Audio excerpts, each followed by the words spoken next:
Hello dear students, today we are going to continue the next part from this chapter, and in this we will see processes that consume energy which occur inside the cell and also processes that do not require energy. So ह्या दोन प्रकारच्या processes आपल्या सेलमध्ये होत असतात. तर त्या दोन प्रोसेसेस काय आहेत, त्यांचे फीचर्स काय आहेत, तो पार्ट आपण बघूयात.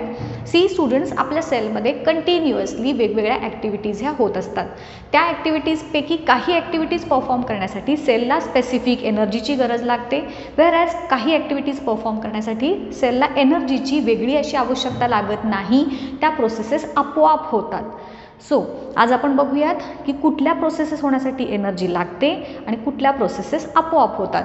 त्यातली जी कंझ्यूम म्हणजे ज्या प्रोसेसेस होण्यासाठी सेलला एनर्जीची आवश्यकता लागते त्या दोन प्रोसेसेस इथे आहेत. त्यातली पहिली प्रोसेस आहे एंडोसायटोसिस आणि दुसरी प्रोसेस आहे एक्झोसायटोसिस.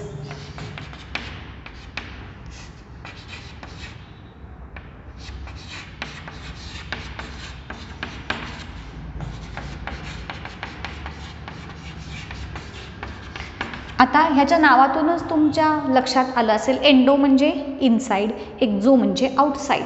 आता इथे एंडोसायटोसिस म्हणजेच अशा प्रोसेस किंवा अशी प्रोसेस ज्याच्यामध्ये सेलच्या बाहेरून सेलमध्ये पदार्थ एंट्री करतात. वेगवेगळे सबस्टन्सेस, फूड मटेरियल्स असतील किंवा कुठलेही पदार्थ सेलमध्ये एंटर करण्याची प्रोसेस, त्याला म्हणायचं एंडोसायटोसिस. आणि एक्झो म्हणजे बाहेर, सो सेलमधून सबस्टन्सेस बाहेर टाकण्याची प्रोसेस, त्याला म्हणायचं एक्झोसायटोसिस. एंडोसायटोसिस काय म्हणूयात? Process in which substances enter the cell from outer environment. बाहेरून सेलमध्ये सबस्टन्सेस एंटर करण्याची प्रोसेस, त्याला म्हणायचं एंडोसायटोसिस. एक्झोसायटोसिस म्हणजेच ह्याच्या अपोजिट, सेलमधून आउटर एन्व्हायरमेंटमध्ये सबस्टन्सेस बाहेर रिलीज करण्याची प्रोसेस. प्रोसेस इन विच, आता हे आहे ते कॉमन आहे, जे डिफरंट आहेत तेवढाच पॉईंट इथे लिहिते. सबस्टन्सेस एंटर द सेल म्हणले की नाही, तर त्याच्याऐवजी आपण काय म्हणणार? Substances are removed out of the cell. Removed out of the cell to outer environment. ह्या दोन्ही प्रोसेसेससाठी सेलला एनर्जीची आवश्यकता लागते. म्हणजे थोडक्यात असं इमॅजिन करा ना, आपण फूड घेतोय, सो फूड खाताना आपल्याला काहीतरी अमाऊंट ऑफ एनर्जी कंझ्युम करावी लागते. फूडपर्यंत हात नेऊन ते तोंडात घालणं वगैरे ह्या सगळ्या प्रोसेस, मग जशी त्याच्यामध्ये काही अमाऊंट ऑफ एनर्जी आपल्याला लागते तशीच एंडोसायटोसिसमध्ये लागते. एक्झोसायटोसिस म्हणजे शरीरातून वेस्ट बाहेर टाकण्याची प्रोसेस, त्याच्यासाठी सुद्धा एनर्जीची आवश्यकता लागते, तशी इथे देखील. सो ह्या दोन गोष्टी क्लिअर झाल्या की कोणत्या दोन प्रोसेसेसना एनर्जी लागते. इम्पॉर्टंट आहे 2 मार्क्ससाठी, 3 मार्क्ससाठी याच्यावरती तुम्हाला क्वेश्चन विचारला जातो. सो क्लिअर झाले हे दोन पॉईंट्स. आता बघूयात कोणत्या प्रोसेससाठी एनर्जीची आवश्यकता नसते. The processes that do not require energy are osmosis and diffusion. Diffusion आणि ऑस्मोसिस या दोन गोष्टींसाठी सेलला एनर्जीची आवश्यकता लागत नाही, म्हणजेच ह्या प्रोसेसेस आपोआप होतात. आता ह्या दोन्ही प्रोसेसेस काय आहेत बघूयात. पहिली जी प्रोसेस आहे डिफ्युजन. डिफ्युजन म्हणजेच एखाद्या सबस्टन्सेस जसं की गॅसेस असतील, CO2 का ऑक्सिजन, हे जे गॅसेस आहेत ते आपल्या बॉडीमध्ये येण्यासाठी आपण वेगळं काही प्रोसेस करत नाही, ह्या गोष्टी कंटिन्युअसली आपल्या बॉडीमध्ये होत असतात. So movement of gases inside and outside the cell, त्याला म्हणायचं diffusion. Semi permeable membrane through होणारी गॅसियसची एक्सचेंज किंवा गॅसेसची मूव्हमेंट, त्याला म्हणायचं डिफ्युजन. वेअरॲज ऑस्मोसिस म्हणजे लिक्विड सबस्टन्सेस जे आहेत त्यांची movement. So diffusion is related to gases, osmosis is related to liquids, असं लक्षात ठेवता येईल. एक्झॅक्टली डेफिनिशन जर बघायची झाली तर डिफ्युजनची डेफिनिशन आपण असं सांगूयात, movement of substances inside and outside the cell, आतमध्ये पण आणि सेलच्या बाहेर पण जातात ह्या प्रोसेस थ्रू सबस्टन्सेस किंवा मोलिक्युल्स म्हणूयात from region of higher concentration, from region of higher concentration to lower concentration, जिथे एखाद्या सबस्टन्सचं प्रमाण जास्त आहे. बघा तुम्हाला आठवत असेल रेस्पिरेटरी सिस्टम जेव्हा मी तुम्हाला एक्सप्लेन केलेली होती, आय थिंक नाही तुम्हाला नव्हती केलेली, याच्यामध्ये रेस्पिरेटरी सिस्टम आपल्याला नंतर बघायची आहे आपल्याला बघायची पण ती नंतर आहे.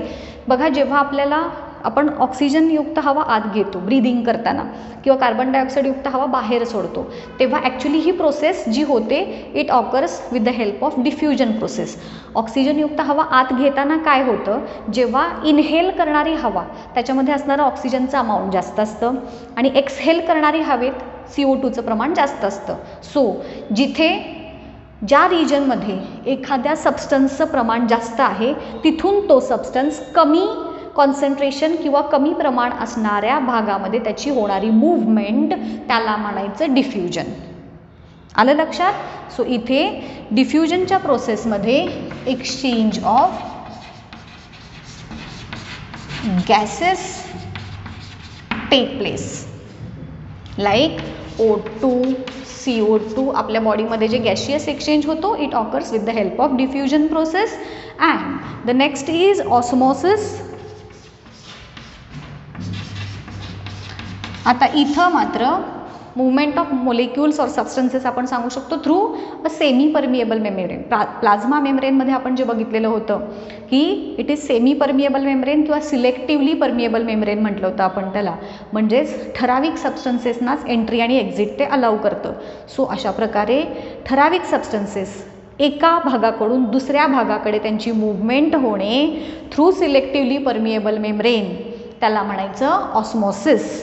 हां, आता इथे डिफ्युजनच्या प्रोसेसमध्ये असं मेम्ब्रेन ॲक्च्युली प्रेझेंट असतं. ॲल्व्हिओलस नावाचं एक मेम्ब्रेन असतं की ज्याच्या थ्रू हे गॅशियस एक्सचेंज घडतो आपल्या बॉडीमध्ये. बट इथं सिलेक्टिव्हली परमिएबल मेम्ब्रेनची इन्व्हॉल्वमेंट नसते in case of diffusion, whereas ऑस्मोसिसमध्ये सिलेक्टिव्हली परमिएबल म्हणजेच ठराविक सबस्टन्सेसना एंट्री आणि एक्झिट अलाउ करणारं मेम्ब्रेन प्रेझेंट असतं in case of osmosis. So इथं काय म्हणूयात, movement of substances through selectively permeable membrane. Selectively परमिएबललाच सेमी परमिएबल मेम्ब्रेन असं पण म्हणू शकतो आपण. दोन नावं आहेत त्याची, ज्याला आपण नॉर्मली प्लाझ्मा मेम्ब्रेन म्हणतो. म्हणजे ऑस्मोसिस होण्यासाठी प्लाझ्मा मेम्ब्रेनची इन्व्हॉल्वमेंट इथे असते. आता बघा हे सबस्टन्सेस जेव्हा ऑस्मोसिस होतं सेलमध्ये ठराविक सबस्टन्सना एंट्री असते. हे आपण एका एक्झाम्पल थ्रू एक्सप्लेन करायचं आहे. इथे आपण सेल एक इमॅजिन करूयात किंवा कोणताही अगदी साधं सोपं एक्झाम्पल तुम्हाला सांगते. ही ऑस्मोसिसची प्रोसेस स्टडी करण्यासाठी आपण डेली लाईफमधलं एक एक्झाम्पल घेऊयात. जसं की सपोज रात्री झोपताना बरेच जणांना भिजवलेले बदाम किंवा रेझिन्स मनुके जे असतात आपले ते भिजवतो आपण रात्री आणि सकाळी उठून खातो. बरेचदा तुम्ही पण खात असाल हे ना, ब्रेनसाठी चांगलं असतं, ब्रेन डेव्हलपमेंट चांगली होते त्याला म्हणतो. सो तेव्हा बघा आपण रात्री ते भिजवतो पाण्यामध्ये, दुसऱ्या दिवशी सकाळी उठून बघितल्यानंतर ते फुगलेले दिसून येतात. मग ते फुगण्यामागं काय रिझन असतं, तर आपण जे बदाम मनुके जे काही भिजवतो तर त्याच्यामध्ये असणारं वॉटरचं प्रमाण आधी कमी असतं. मग वॉटरचं प्रमाण बाहेर सेलच्या म्हणजे त्या रेझिनच्या बाहेर जास्त असतं. आपण वाटीमध्ये समजा ठेवले तर वाटीमध्ये वॉटर पाणी आहे आणि त्या बदामामध्ये किंवा मनुक्यामध्ये पाण्याचं प्रमाण हे कम्पॅरेटिव्हली कमी आहे. मग तिथून त्याची मूवमेंट होते इनसाइड दॅट रेझिन आणि त्यामुळं ते पाणी त्या मनुक्याच्या किंवा बदामाच्या आत शिरतं आणि ते फुगून बसतात. समजा तुम्ही ते तसंच दुसऱ्या दिवशी सकाळी पण खायचं विसरलात आणि दिवसभर तसंच राहिलं ते पाण्यात, तर संध्याकाळी ते अजून फुगत नाही का? फुगतं? नाही फुगणार. जसं तुम्ही सकाळी ठेवलेलं होतं तसंच ते संध्याकाळपर्यंत राहणार. मग अजून का फुगत नाही? जास्त वेळ पाण्यात ठेवलं तर जास्त फुगलं पाहिजे ना. मग तसं का होत नाही? तर त्याच्या मागचं कारण आहे की हे सिलेक्टिव्हली परमिएबल मेम्ब्रेन जे आहे सेलला एका ठराविक लिमिटपर्यंतच सबस्टन्सेसना आत येऊ देतं. एकदा सेलची कपॅसिटी संपली, नवीन सबस्टन्सेसना आत घेण्याची सेलची कपॅसिटी संपली की ते परमिएबल मेम्ब्रेन एक्स्ट्रा मोलिक्युल्सना आतमध्ये एंट्री करून देत नाही. जसं की आपण जेवतोय खूप जेवतोय, पोट भरलं, एका लिमिटनंतर आपण कितीही एखादा पदार्थ आवडला तरी आपण तो खाऊ शकत नाही. मग तशाच पद्धतीनं एका लिमिटपर्यंत तो सबस्टन्स जरी युजफुल असला सेलसाठी तरी जेवढी सेलची मॅक्झिमम होल्डिंग कपॅसिटी आहे त्याच्यापेक्षा जास्त त्या सबस्टन्सला सेलमध्ये तो प्लाझ्मा मेम्ब्रेन अलाउ करत नाही. आता ही जी प्रोसेस आहे ती ऑस्मोसिसची प्रोसेस आपण 3 वेगवेगळ्या सोल्युशन्समध्ये इमॅजिन करूयात. ते 3 सोल्युशन्स जे आहेत, एक आहे आयसोटोनिक सोल्युशन, दुसरं आहे हायपरटोनिक सोल्युशन आणि तिसरं हायपोटोनिक सोल्युशन. ह्या 3 वेगवेगळ्या प्रकारच्या सोल्युशन्समध्ये आपली सेल ठेवल्यानंतर त्याच्यामध्ये पाण्याची मूवमेंट कशा पद्धतीनं होते ते आपण बघूयात. ऑस्मोसिसची प्रोसेस स्टडी करण्यासाठी आपण हे 3 प्रकारचे सोल्युशन्स बघूयात. पहिलं सोल्युशन आहे आयसोटोनिक सोल्युशन. आता ह्याची मी ट्रिक सांगणार आहे तुम्हाला, तिन्ही सोल्युशन्स कसे लक्षात ठेवायचे. तर आयसो म्हणजे सेम असं लक्षात ठेवा. आता जेव्हा केव्हा एखादी सेल आपण आयसोटोनिक सोल्युशनमध्ये ठेवतो तेव्हा सेलच्या आत आणि सेलच्या बाहेर असणारं पाण्याचं प्रमाण हे सेम असतं. फॉर एक्झाम्पल, जे आत्ता तुम्हाला मी सांगितलं ना की रात्री आपण भिजवून ठेवले बदाम दुसऱ्या दिवशी फुगलेले दिसतात, पण दुसऱ्या दिवशी तसेच तुम्ही ते फुगलेले बदाम जर पाण्यात ठेवले तर अजून फुगत नाहीत. का फुगत नाहीत? कारण सेलच्या गरजे एवढं पाणी त्या सेलमध्ये प्रेझेंट आहे आणि मग जेवढं पाण्याचं कॉन्सन्ट्रेशन बाहेर आहे तेवढंच ते कॉन्सन्ट्रेशन सेलमध्ये पण आहे. सो इक्वल कॉन्सन्ट्रेशन असल्यामुळे ते पाणी सेलच्या आतमध्ये पण जाणार नाही आणि सेलमधलं पाणी बाहेर पण जाणार नाही. ॲक्च्युली ह्याच्यामध्ये सोल्यूट सॉल्वंट हा जो प्रकार येतो की नाही ते इन्वॉल्ड आहे, पण मला असं वाटतं की ते जर सांगितलं तर तुम्हाला कन्सेप्ट क्लिअर होण्याच्या ऐवजी मे बी कन्फ्युजन होऊ शकतं. सो बरेच जण म्हणतील कॉन्सन्ट्रेशन, आता हे सोल्युशन आहे, सो सोल्युशनमध्ये जे 3 आपले 2 घटक असतात, एक सोल्यूट असतो आणि एक सॉल्वंट असतं, बरोबर. सोल्युशनचे 2 घटक असतात ना, एक सोल्यूट आणि दुसरा सॉल्वंट. मग सपोज मीठ आणि पाणी ह्याचं जर बघितलं तर सॉल्ट हे सोल्यूट असेल आणि सॉल्वंट म्हणजे वॉटर असणार आहे आणि ह्या दोघांचं मिळून बनतं ते सॉल्ट सोल्युशन. आणि मग आयसोटोनिक सोल्युशनमध्ये जे असतं त्याच्यात सोल्यूटचं प्रमाण आणि काय म्हणत सेलमध्ये असणारं ह्याचं प्रमाण, पाण्याचं प्रमाण हे इक्वल असतं. हायपरटोनिक सोल्युशन, हायपोटोनिक सोल्युशन ह्याच्यामध्ये परत वेगवेगळं असतं. सो आपण हे न सांगता तुम्हाला टेक्स्टबुकमध्ये जसं एक्सप्लेनेशन दिलं आहे तसं मी तुम्हाला इथं सांगते की सोल्युशनच आहे ते, बट ते लक्षात ठेवायची एक छोटीशी ट्रिक आहे एकूण तुमचं उत्तर बरोबर आल्याशी. कारण जर मी तुम्हाला हे सोल्यूटमध्ये, आता ज्याच्यामध्ये सॉल्टचं प्रमाण जास्त असेल ते हायपरटोनिक सोल्युशन असतं. म्हणजे सोल्यूटचं प्रमाण बघा, तुमच्या फक्त माहितीसाठी, म्हणजे कुणाला असं वाटायला नको की मॅडमनी हे काय सांगितलं, यासाठी फक्त सांगते. हायपरटोनिक सोल्युशनमध्ये सोल्यूट जे असतं ते जास्त असतं आणि हायपोटोनिक सोल्युशनमध्ये सोल्यूट असतं ते कमी प्रमाणात असतं. मग हे जर तुम्ही उलटसुलट लक्षात ठेवायला गेलात तर तुम्हाला ह्याचं कन्फ्युजन होणार, एक्झाममध्ये लिहिता येणार नाही. आणि म्हणून मी ह्या सोल्युशनचा रेफरन्स न देता सेल आणि पाणी फक्त 2च गोष्टी घेणार आहे. ह्यातलं सोल्यूट सॉल्वंट हा काय प्रकार आपण इथं कन्सिडर नको करूयात. फक्त लक्षात ठेवा की सोल्युशन म्हटलं की सोल्यूट आलं, सॉल्वंट आलं. हायपरटोनिक सोल्युशनमध्ये सोल्यूटचं प्रमाण जास्त, हायपोटोनिक सोल्युशनमध्ये सोल्यूटचं प्रमाण कमी. पण हे आपण बघणार नाही आहोत. आपण कसं लक्षात ठेवणार आहोत तर बघा, जेव्हा केव्हा एखादी सेल आयसोटोनिक सोल्युशनमध्ये आपण ठेवतो तेव्हा सेलमध्ये असणारं पाण्याचं प्रमाण हे इक्वल असतं आउटसाईड मध्ये असणाऱ्या पाण्याच्या प्रमाणाशी. जेवढं वॉटर सेलमध्ये प्रेझेंट आहे तेवढंच वॉटर सेलच्या बाहेर पण प्रेझेंट आहे. So here in case of isotonic solution, no movement of water inside and outside the cell. दोन्हीकडे इक्वल पाणी असल्यामुळं पाणी आत पण येत नाही सेलच्या आणि बाहेर पण जात नाही. सो हे झालं सेलचं कंडिशन म्हणूयात आपण in case of isotonic solution. आता दुसरा प्रकार जो आहे, दुसरा सोल्युशनचा प्रकार, इट इज हायपोटोनिक. हायपोटोनिक म्हणजे मगाशी तुम्हाला सांगितलंयच, पण इथे आपण लक्षात कसं ठेवणार आहे सांगते. आता इथे हायपो म्हणजे लेस, हायपो म्हणजे लेस आहे आणि ह्या कंडिशनमध्ये बघा हां, सेलमध्ये जे असणारं वॉटर आहे ते लेस असणार आहे आणि आउटसाइड द वॉटर, आउटसाइड जे आहे सेलच्या बाहेर असणारं पाणी जे आहे ते त्याचं कॉन्सन्ट्रेशन किंवा त्याचं प्रमाण हे जास्त असणार आहे. सो सेलमध्ये पाण्याचं प्रमाण कमी, सेलच्या बाहेर असणारं पाण्याचं प्रमाण जास्त. हायपो म्हणजे लेस आणि त्याच्यावरून लक्षात ठेवा सेलमध्ये पाणी लेस.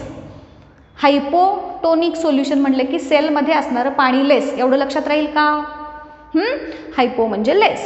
सो हे असं लक्षात ठेवा आणि ह्या पद्धतीनं कॉन्सन्ट्रेशनमध्ये असणाऱ्या डिफरन्समुळे सेलमध्ये पाणी एंटर करणार. Water enters the cell. का? कारण बाहेर पाण्याचं प्रमाण जास्त आहे, सेलमध्ये पाण्याचं प्रमाण कमी आहे, म्हणून बाहेरून पाणी सेलमध्ये एंटर करेल. जे तुम्हाला आत्ता एक्झाम्पल सांगितलं, मनुके भिजत घातले रात्री, दुसऱ्या दिवशी फुगलेले दिसतात, it is because of this hypotonic solution असतं ते. आणि या प्रकारची जी मूवमेंट आहे सेलमध्ये पाणी आत येणं, त्याला म्हणायचं असतं एंडो ऑस्मोसिस. Endo osmosis. ऑस्मोसिसची प्रोसेस आहे, movement of substances through selectively permeable membrane. पाणी आत आलं म्हणून एंडो, आणि ऑस्मोसिस आहे मेम्ब्रेनमधून आत आलं म्हणून. सो जेव्हा सेल हायपोटोनिक सोल्युशनमध्ये ठेवली जाते तेव्हा तिच्यामध्ये पाणी कमी असतं, बाहेर सेलच्या बाहेर पाण्याचं प्रमाण जास्त असतं, म्हणून बाहेरून सेलमध्ये पाणी एंटर करतं, त्याला म्हणायचं एंडो ऑस्मोसिस. हे जेवढं बोर्डवरती लिहिलं आहे की नाही तेवढंच तुम्ही लक्षात ठेवा. एवढं लक्षात आलं की तुम्हाला ह्याच्यावरचा नोट्स ज्या काही विचारल्या जातील त्या सांगता येतील. अगदी हे सुद्धा जर त्रास होत असेल तर फक्त एवढं लक्षात ठेवा, हायपो म्हणजे सेलमध्ये पाणी कमी. एवढं तरी लक्षात ठेवाल की नाही? म्हणजे मग आपोआप तुमच्या लक्षात येईल की सेलमध्ये पाणी कमी म्हणजेच बाहेरून पाणी सेलमध्ये येणार आतमध्ये, म्हणून त्याला एंडो ऑस्मोसिस म्हणतात. आता ह्याच्या अपोजिट कंडिशन असते तिसऱ्या प्रकारात, ज्याला म्हणतात हायपरटोनिक सोल्युशन. आता ॲक्च्युअली हायपरटोनिक म्हणजे ज्याच्यामध्ये सोल्यूटचं प्रमाण जास्त असतं असं सोल्युशन. पण अगेन इथं आपण लक्षात ठेवताना काय ठेवणार आहे? हायपर म्हणजे मोर, हायपो म्हणजे लेस, हायपर म्हणजे मोर.